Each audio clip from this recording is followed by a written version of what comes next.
Hello guys, welcome to positive of study channel. पॉजिटिव of study चैनल में guys आपका स्वागत है। तो गाइस आज हम शुरू करने जा रहे हैं electric charge and field chapter का टॉपिक वैद्युत आवेश के मूल गुण यानी basic properties of electric charge. तो गाइस अभी तक हमने देखा था कि आवेश के दो प्रकार होते हैं। फर्स्ट वन होता है पॉजिटिव धनावेश, सेकेंड वन ऋणावेश नेगेटिव चार्ज होता है। और इन चार्जों में एक दूसरे को निरस्त करने की प्रवृत्ति होती है, यानी एक दूसरे के इफेक्ट को कैंसिल कर देते हैं। तो कैसे कैंसिल कर देते हैं तो गाइस देख सकते हैं, कोई प्लस क्यू चार्ज है, अगर माइनस क्यू चार्ज हो तो उसके इक्वल टू हमारा एल्जेब्रिक सम के अकॉर्डिंग क्या आ जाता है, 0 आ जाता है। या उनके आवेशित वस्तु के साइज उनकी बीच की तुलना में बहुत कम हो तो हम उन्हें बिंदु आवेश मान लेते हैं। तो गाइस देखते हैं इसकी कुछ प्रॉपर्टीज़। तो इसकी पहली प्रॉपर्टीज़ है आवेशों की योज्यता, यानी चार्जों का जोड़ना, एडिटिविटी ऑफ चार्ज। तो गाइस हम देख सकते हैं अगर किसी निकाय में दो चार्ज हैं Q1 और Q2 तो उसका गाइस कुल आवेश हम एल्जेब्रिक सम की रीति या एल्जेब्रिक मेथड से हम प्राप्त कर सकते हैं, ऐड कर सकते हैं। मान लो कि हमारे पास किसी सिस्टम में Q1 और Q2 Q3 इस तरह से Qn तक अगर कोई चार्ज हैं तो गाइस उनका परिणाम भी हम उससे फाइंड कर सकते हैं, क्योंकि इसकी दिशा कोई नहीं होती है। अलजेब्रिक सम से इसका परिणाम फाइंड कर सकते हैं। इसका एक एग्जांपल गाइस यहाँ पे दे रखा है, देखते हैं। इसका एक गाइस के एक एग्जांपल है, हमारे पास कुछ चार्जेस दे रखे हैं। जो चार्जेस है +1, दूसरा चार्ज है +2, तीसरा चार्ज है गाइस -3, चौथा चार्ज है हमारे पास +4 और लास्ट वन इज़ -5। तो गाइस यहाँ पे देख सकते हैं 1 और 2 कितना होता है 3, तो +3 -3 से कैंसिल हो जाएगा। इसी तरह से 5 -5 4 -5 से -1 जो हमारा ये देगा। तो ये इससे पता चल गया है। तो गाइस हमारा एडिटिविटी ऑफ चार्ज फाइंड कर सकते हैं हम एल्जेब्रिक सम से। तो गाइस नेक्स्ट प्रॉपर्टीज़ की तरफ चलते हैं। नेक्स्ट प्रॉपर्टीज़ हमें क्या बताती है उसके बारे में जानेंगे। तो गाइस नेक्स्ट प्रॉपर्टीज़ हमें बताती है वैद्युत आवेश का संरक्षित है या चार्ज इज कंजर्व्ड। किस तरह से कंजर्व्ड है तो गाइस इसकी डेफिनेशन ये है कि चार्ज नेदर बी क्रिएटेड और nor be destroyed. Means charge को ना तो उत्पन्न किया जा सकता है और गाइस ना ही नष्ट किया जा सकता है, लेकिन इसको एक फॉर्म से या एक प्रकृति से दूसरी प्रकृति में चेंज कर सकते हैं। जैसे कि गाइस यहाँ पे आप देख सकते हैं, कोई अगर न्यूट्रॉन है तो उसको प्रोटॉन में या प्रोटॉन से इलेक्ट्रॉन में चेंज कर सकते हैं। कहने का मतलब है कोई न्यूट्रॉन है, उदासीन कण है कोई, तो गाइस उसको हम क्या कर सकते हैं, प्रोटॉन कर सकते हैं। प्रोटॉन से उसको इलेक्ट्रॉन में चेंज कर सकते हैं। अगर कोई उदासीन कण होता है तो उसको आवेशित करके, यानी कि उसमें चार्ज इंक्रीज करके, चार्ज एडिट करने के बाद उसको पॉजिटिव प्रोटॉन बना देते हैं और प्रोटॉन में से निकलने के बाद इलेक्ट्रॉन बना सकते हैं। तो इससे ये पता चलता है कि गाइस चार्ज को neither be created nor be destroyed but it is transfer to one form to other form, यानी कि एक फॉर्म से दूसरे फॉर्म में बदला जा सकता है। इसको ना उत्पन्न किया जा सकता, ना ही नष्ट किया जा सकता। तो चलते हैं गाइस इसकी नेक्स्ट प्रॉपर्टी की तरफ। तो गाइस ये जो प्रयोगों द्वारा स्थापित किया गया था, इसके मूल इकाई जो होती है वो गाइस ई होती है, जो किसके ऊपर, जो ई जो होती है वो किसके गुणज में आती है, जो नंबर ऑफ इलेक्ट्रॉन होते हैं उसके गुणज में आती है। तो इसको क्यू से दर्शाया जाता है। तो गाइस इसका क्यू इज इक्वल टू होता है हमारे पास एन ई, जो हमारा गाइस यहाँ पे एन है, नंबर ऑफ इलेक्ट्रॉन है। और गाइस जो इलेक्ट्रॉन होता है इसकी वैल्यू हमारे पास होती है न्यूमेरिकली 1.6 गुणा 10⁻⁻19 होती है, 19 कूलम होती है गाइस। तो यहाँ से ये पता चलता है कि किसी भी बॉडी पे, किसी भी पार्ट पे अगर चार्ज फाइंड करते हैं तो उसमें नंबर ऑफ इलेक्ट्रॉन होते हैं, यानी कि नंबरों की संख्या होती है, इलेक्ट्रॉनों की संख्या होती है।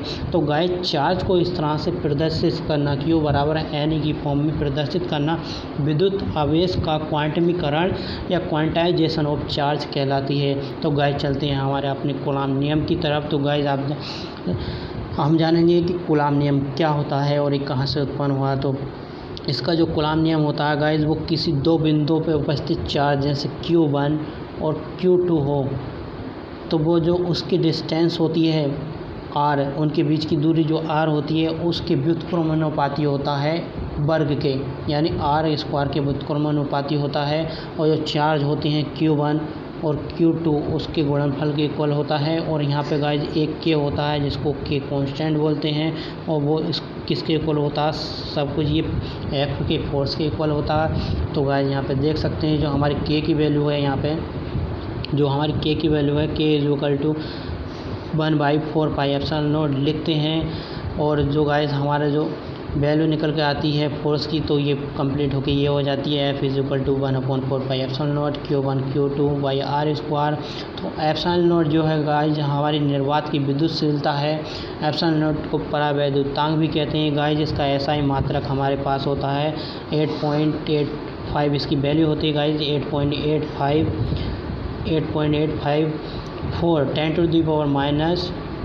10⁻12 कूलम स्क्वायर पर न्यूटन मीटर स्क्वायर होती है। और ये गाइस जो फोर्स होता है हमारा एक सदिश राशि होती है, जैसे कि आप जानते हैं।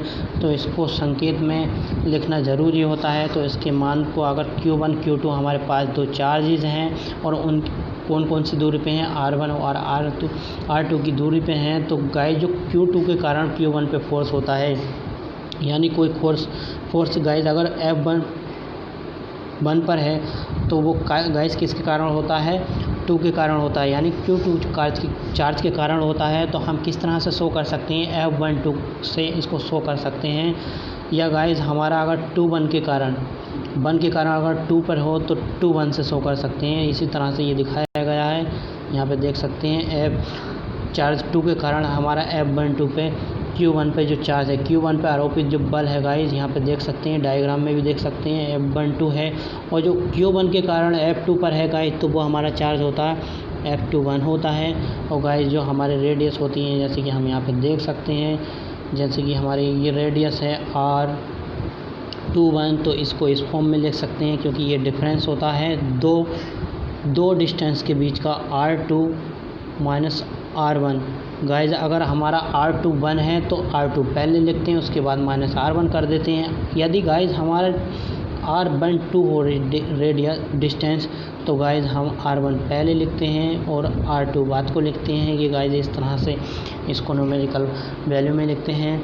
तो गाइज दूसरे डायग्राम बी में देख सकते हैं आप, जो हमारे R21 दिखाया गया है, यहाँ पे देख सकते हैं किस तरह से ये फोर्स, यहाँ पे फोर्स जो लगा है F1 के कारण लगा, यहाँ पे F1 के कारण F2 पे लगा है। तो क्या होगा, F1 के कारण जब F2 पे होगा तो फोर्स हमारा F21 होगा, जैसे कि यहाँ पे दिखाया गया है गाइज। F1 के कारण F2 पे होगा। और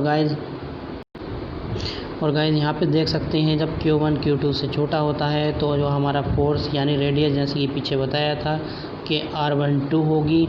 R12 कब होगी, जब R12 होगी तब होगी जब R1 पहले लिखेंगे -R2 लिखेंगे। इसको गाइज अगर यहाँ से R1 - R2 में से गाइज अगर देखा जाए, अगर माइनस कॉमन ले लें तो ये कुछ इस तरह से हो जाता है हमारा R2 - R1, क्योंकि हमने इसमें से क्या ले लिया, माइनस कॉमन ले लिया। जो हमारा R1 - R2 है गाइज, उसमें से माइनस कॉमन ले लिया। तो ये गाइज जो वैल्यू बन जाती है हमारी, जैसे कि प्रीवियस बताया है प्रीवियस स्लाइड में, तो R2 - R1 किसकी वैल्यू बन जाती है गाइज, माइनस तो साथ में आएगा, और जो R2 - R1 वैल्यू बनेगी R21 की बनेगी। इसी तरह से गाइज फोर्स भी चेंज हो जाता है हमारा। तो गाइज जो हमारा R वेक्टर होता है, यहाँ पे देख सकते हैं जो R वेक्टर होता है, अगर इसको वेक्टर फॉर्म में लिखें तो हमारा जो एक सदिश वेक्टर होता है जिसको R कैप बोलते हैं, अगर हमारा वो R12 में है तो गाइज इसको R12 में हम इस तरह से लिख सकते हैं, R12 का वेक्टर अपॉन R12 का मोड होता है।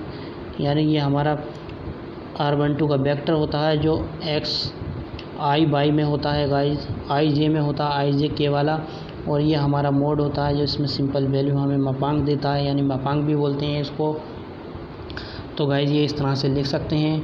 और ये जो गाइज हमारी जो वैल्यू है R कैप की, जब इसको हम फोर्स में रखेंगे F1 2 के, यानी 2 के कारण 1 पे लगने वाले फोर्स में अगर रखते हैं तो ये कुछ इस तरह से आ जाता है 1/4 पाई एप्सिलॉन नोड और ऊपर Q1 Q2 हमारे चार्जेस हैं अपॉन में R21 हमारी क्या है गाइस रेडियस है। और हमारा जो यहाँ पे जो है ये R21 कैप, तो गाइस इसकी वैल्यू आ जाएगी R21 का वेक्टर और अपॉन में गाइस ये हमारी वैल्यू आ जाएगी R21 का मोड। तो गाइस ये हमारा जो टोटल फोर्स निकलेगा वो फोर्स इक्वल होगा गाइस हमारे F =